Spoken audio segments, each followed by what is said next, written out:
تمام باتیں امام الانبیاء، امام اعظم، قائد اعظم محمد کریم صلی اللہ علیہ وسلم کی سنا رہے۔ کہیں کوئی سننے والا یہ نہ کہے کہ آپ سختی کر رہے ہیں، آپ جذبات میں بول رہے ہیں، آپ تو ویسے ہی فتوے لگا رہے ہیں۔ میں نے یہ تمام مسئلے کسی مولوی کے فتوے سے نہیں سنائے، کسی شیخ کا فتویٰ ذکر نہیں کیا، یہاں پہ حدیث رسول ہے، حدیث محمد ہے صلی اللہ علیہ وسلم۔ اللہ کے نبی فرماتے ہیں جو عورت خوشبو لگائے اور پھر کسی قوم کے پاس سے گزرے، خوشبو لگائے پھر کسی قوم کے پاس سے گزرے اور اس کی خوشبو نہ محرم مردوں تک پہنچے، نہ محرم ناک اس عورت کی خوشبو کو سونگے،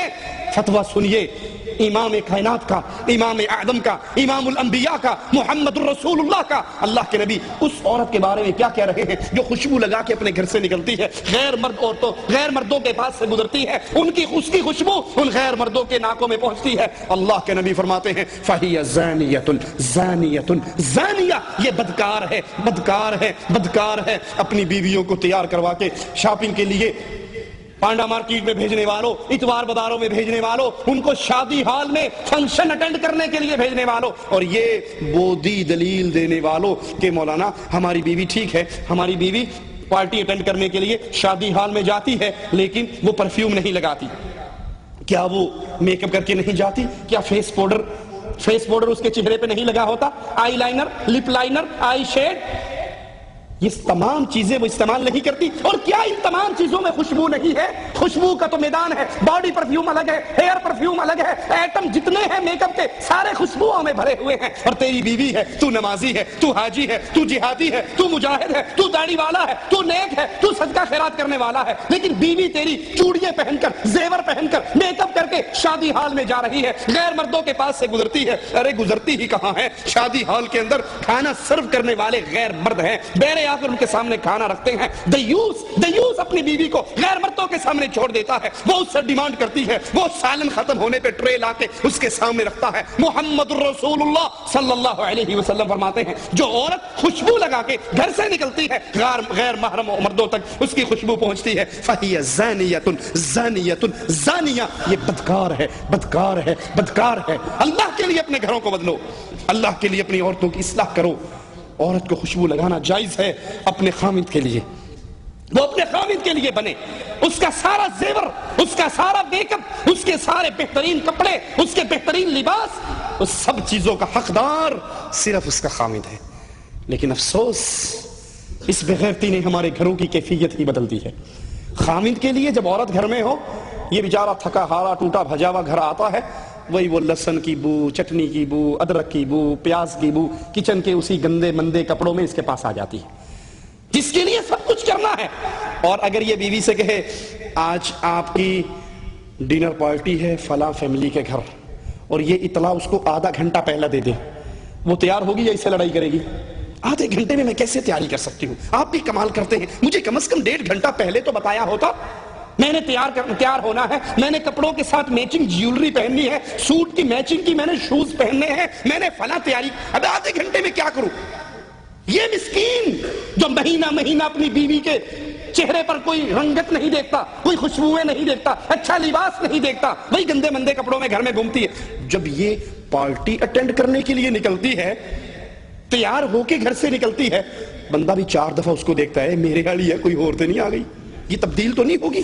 میں نے تو اس کو کبھی اس شکل میں نہیں دیکھا۔ ساری زینت، ساری خوشبوئیں، سارا میک اپ، ساری جیولری، سارے سیٹ اس کو تب یاد آتے ہیں جب جا کر عورتوں میں فخر کرنا ہو، جب عورتوں میں پیش ہونا ہو، جب عورتوں کے اندر اپنے آپ کو اونچا دکھانا ہو، جب ان کے لیے سب کچھ یاد آ جاتا ہے۔ اور خامد جو اس کی عزت ہے، خامد جو اس کی جنت ہے، خامد جو اس کی جہنم ہے، جس کی طرح سے جنت ملنے والی ہے یا جس کی نافرمانی سے جہنم ملنے والی ہے، اس مسکین کا کوئی حق نہیں ہے۔ رسول اللہ صلی اللہ علیہ وسلم فرماتے ہیں، مسند احمد میں ہے، اللہ کے نبی نے فرمایا جو عورت خوشبو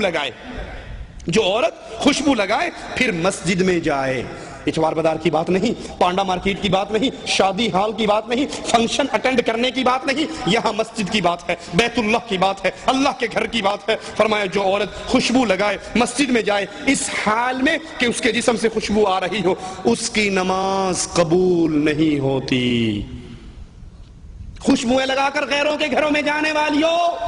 خوشبو لگا کے شاپنگ کرنے والیوں، میک اپ کر کے شادی ہال میں جانے والیوں، محمد کریم کی بات، زیدی کی بات نہیں، سید صاحب کی بات نہیں، شاہ صاحب کی بات نہیں، مولوی شیخ کی بات نہیں، امام الانبیاء کی بات ہے، جس کا تم نے کلمہ پڑھا ہے، جس کا تم کلمہ پڑھ کے اسلام کے دائرے میں داخل ہوئی ہو۔ محمد کریم فرما رہے ہیں جو عورت خوشبو لگا کے مسجد میں جاتی ہے نماز پڑھنے کے لیے، اس کی نماز اس وقت تک قبول نہیں ہوتی جب تک وہ غسل جنابت کی طرح غسل نہ کر لے۔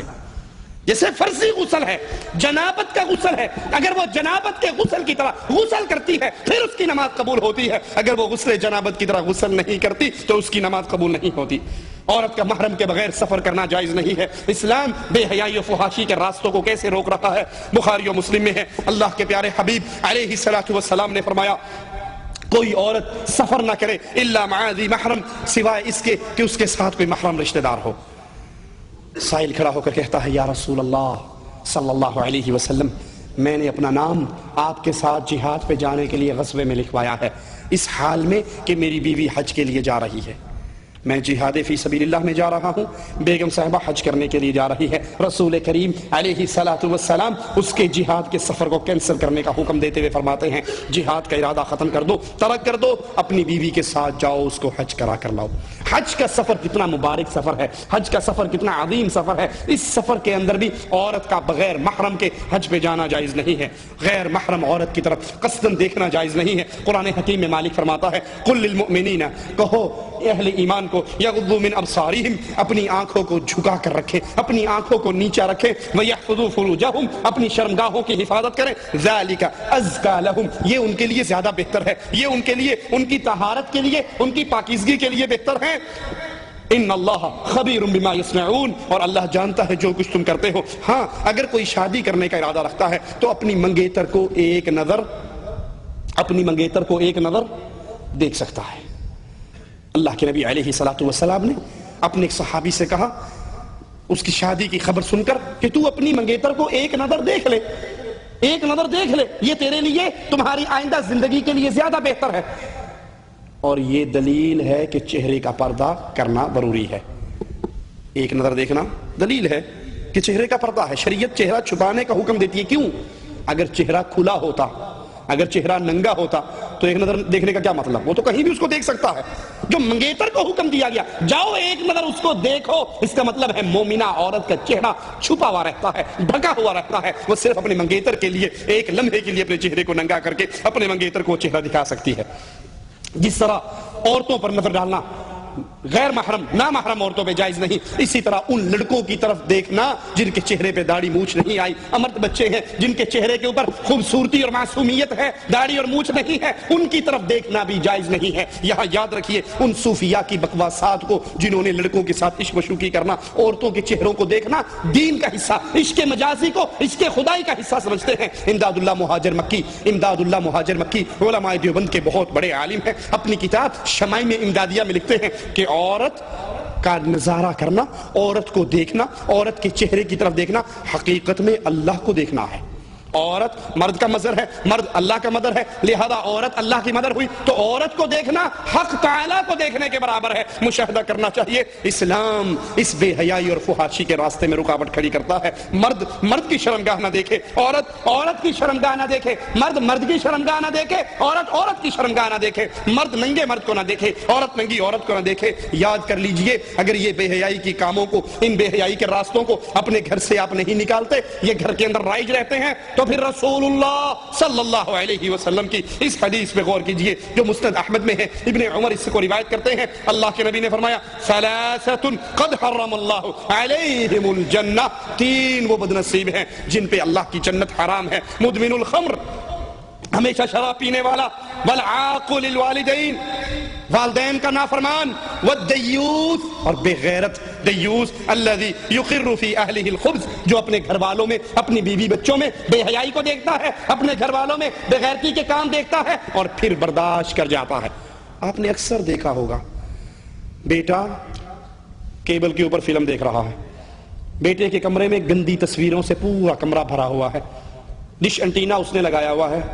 گندے چینل وہ دیکھ رہا ہے، اور باپ مسجد کو جا رہا ہے، لمبی ساری داڑھی ہے، سینہ اس کا ڈھپا ہوا ہے داڑھی سے، اور وہ نماز پڑھ رہا ہے، قرآن پڑھ رہا ہے، بچہ فلمیں دیکھ رہا ہے، گانے سن رہا ہے، بے غیرتی کے کام کر رہا ہے۔ اب اس مولوی صاحب کو، اس داڑھی والے کو، اس نمازی کو، اس حاجی کو اگر سمجھایا جائے تو جواب پتہ کیا ملتا ہے؟ اولاد جوان ہو گئی جی، کی کر سکنے ساڑی ماندی کتھے، ہماری نہیں مانتی، جوان ہو گئی بس۔ اب ہم کیا کر سکتے ہیں؟ جب یہ جوان نہیں ہوئی تھی تو نے اپنے گھر میں ڈش اینٹینا کیوں لگایا تھا؟ جب یہ چھوٹے سے بچے تھے تو وی سی آر گھر میں کیوں لے کر آیا تھا؟ جب یہ معصوم تھے تو نے بے حیائی کے سارے سامان ان کو لا کر کیوں دیے تھے؟ ان کی گندی تربیت کرنے میں تو اصل تیرا کردار ہے نا۔ تو اپنی بیوی کے لاڈ اٹھاتے ہوئے سعودی عرب سے جاتا، بیگم صاحبہ فون کرتی، حاجی صاحب آنڈے ہو نا تے وڈا سارا لے آنا نہ بھولیا جے، یہ بھی وڈا سارا لے کے اتلے، حاجی اللہ بخش، حاجی اللہ بخش صاحب یہ جو کچھ لے کے جا رہے ہو، ابھی تمہارا بچہ دودھ پیتا ہے، ابھی تمہارا بچہ معصوم ہے، جو کچھ اپنے گھر میں اپنی محترمہ کو لگوا کر دے رہے ہو، کل کو تمہارے بچے کو بے غیرت بنانے میں یہ بہت بڑا